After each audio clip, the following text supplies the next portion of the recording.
இந்த வீடியோ உங்களுக்கு பிடிச்சிருந்ததுன்னா சப்ஸ்கிரைப் பண்ணுங்கள், பெல் ஐக்கான் ப்ரெஸ் பண்ணுங்கள்.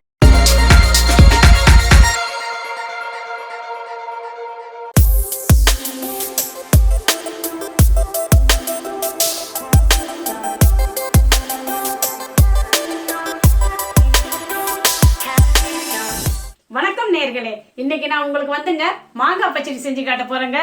மாங்காய்னா ரொம்ப மாங்காவா இல்லைங்க, ஆனால் இங்கே அந்த அளவுக்கு கிடைக்கல. ஆனால் ஓரளவு மாங்காய் மாதிரி தாங்க இருக்குது. நான் வாங்கி செய்கிறேன். ஆனால் நம்ம ஊரில் வந்து ஒட்டு மாங்காய் கிடைக்கும். கண்டிப்பாக நீங்கள் அதை செய்யலாம். செய்முறையை மட்டும் பார்க்கலாம் வாங்க. அதுக்கு என்னென்ன தேவையான பொருட்கள்னாக்கா, இதோ பாருங்க, இந்த இதை வந்து நான் சீவி வச்சிருக்கிறேன். அதுக்கு தேவையான அளவு வெல்லம், தேங்காய் பால், கொஞ்சம் நெய், கருவேப்பிலை, பச்சை மிளகாய், கடுகு, உளுத்தம்பருப்பு, கொஞ்சம் எண்ணெய்ங்க. ரொம்ப தேவைப்படாது, கொஞ்சம் தான் தேவைப்படும். நம்ம செய்முறை பார்க்கலாம் வாங்க.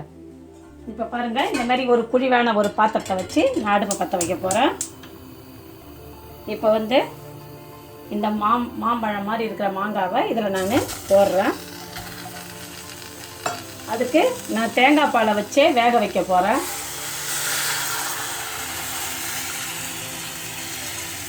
என்ன ரொம்ப ஊற்றிடாதீங்க. நான் ஊற்றுறது வந்து ஒரு 1/4 கிளாஸ் அளவு தான் இருக்கும்.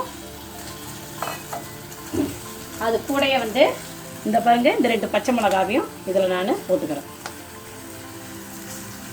இதுவும் சரியாக இருக்கும்னு நினைக்கிறேங்க. சரியாக இருக்கும். ஒரு 1/4 டம்ளர் அளவு தான் இருக்கும். இதை ஊற்றிக்கிட்டேங்க. ஆனால் நீங்கள் எவ்வளோ மாங்காய் போடுறீங்களோ அந்த அளவுக்கு தண்ணிங்க.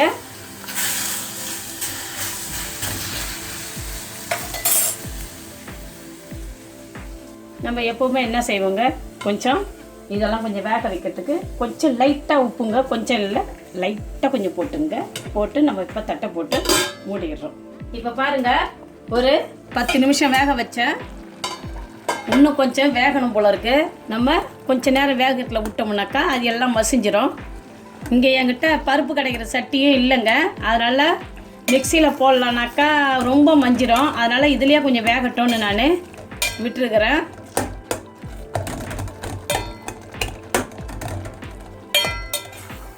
இப்போ இந்த இது போதும். இப்போ நான் அடுப்பை நிறுத்திடுறேங்க. இப்போ பாருங்கள், இது நல்லா கொஞ்சம் ஆறி போச்சு.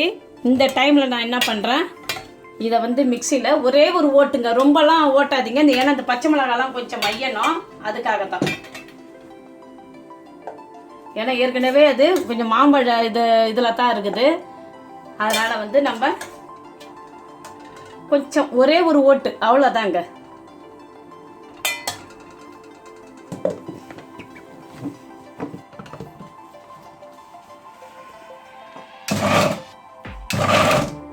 விட்டு விட்டு அரைங்க, தொடர்ச்சியா வேணாம்.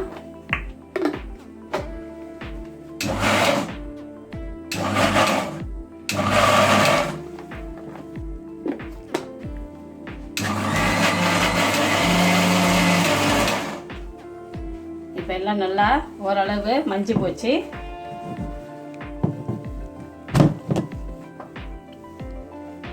இப்போ பாருங்க, அதே இடத்துல நான் கழுவிட்டு இப்போ நான் தாளிக்க போகிறேன். இப்போ பாருங்க, ஏனம் காஞ்சிடுச்சு. இந்த நேரத்தில் நான் கொஞ்சம் நெய் கொஞ்சம் போடுறேன்.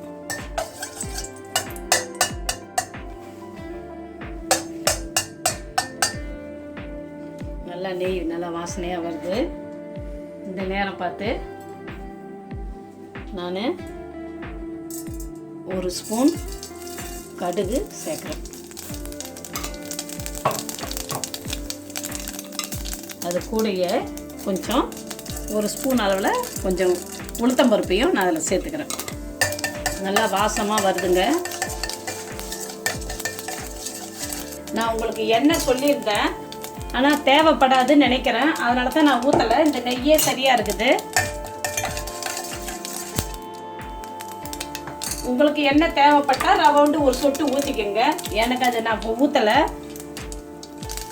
இப்போ கருவேப்பிலையும் போட்டுட்டேன்.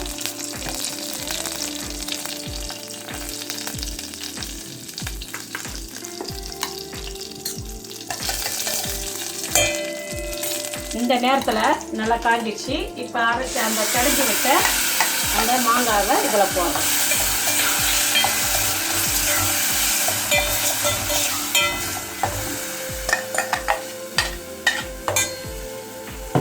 இப்போ இதுக்கு வெல்லத்தையும் இதில் நான் சேர்க்குறேன்.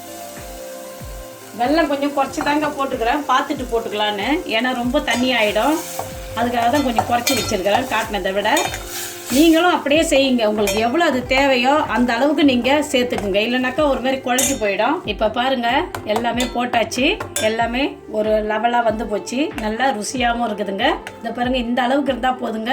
இறக்கி வச்ச உடனே அந்த கொஞ்சம் திக்காகவே ஆகிடும். இதை பாருங்கள், கிடைஞ்ச மாதிரியே இருக்குது பாருங்கள். அதனால தான் வந்து மிக்சியில் போட்டிங்கன்னா ரொம்ப ஓட்டிக்கிட்டே இருக்காதீங்க, விட்டு விட்டு ஓட்டுங்க. ஓட்டினாக்கா நமக்கு அந்த சட்டியில் கிடைக்கிற ஒரு பதம் கண்டிப்பாக கிடைக்கும். ஏன்னா எங்களுக்கு அந்த சட்டியெல்லாம் இங்கே கிடைக்கலங்க, ஊர்லேருந்து தான் வாங்கிட்டு வரணும். அதனால் நாங்கள் இருக்கிறத வச்சு அதுக்கு தகுந்த மாதிரி செய்கிறோம். உங்களுக்கு பாருங்கள், ரொம்ப பிடிக்கும். மாங்காய் பச்சடி ரெடி ஆயிடுச்சுங்க. இப்போ நான் அடுப்பை ஆஃப் பண்ணிடுறேன். இங்கே பாருங்கள், மாங்காய் பச்சடி ரெடி ஆயிடுச்சு. இதை நீங்கள் வீட்டில் கண்டிப்பாக செய்யுங்க. இது வந்து நம்ம வெயில் நாளில் தான் மாங்காய் கிடைக்கும், அது ஒட்டு மாங்காயில் செய்யுங்க, சூப்பராக இருக்கும். ஆனால் எங்களுக்கு இங்கே கிடைக்கிற மாங்காய் வச்சு தாங்க நாங்கள் செய்ய முடியும். ஆனால் செய்முறை என்னவோ ஒன்று தான். ஆனால் நீங்கள் அதை ஒட்டு மாங்காயில் செஞ்சு பாருங்கள். உங்கள் குழந்தைங்கள்லேருந்து உங்கள் வீட்டில் இருக்கிற பெரியவங்கள்லேருந்து எல்லாருமே இந்த மாங்காய் பச்சடி மயக்கிடுங்க. நீங்கள் செஞ்சு கொடுங்க. செஞ்சு பார்த்துட்டு எனக்கு ஷேர் பண்ணுங்கள், கமெண்ட்ஸ் பண்ணுங்கள், லைக் பண்ணுங்கள். உங்களை நான் அடுத்த வீடியோவில் பார்க்குறேங்க. வணக்கம்.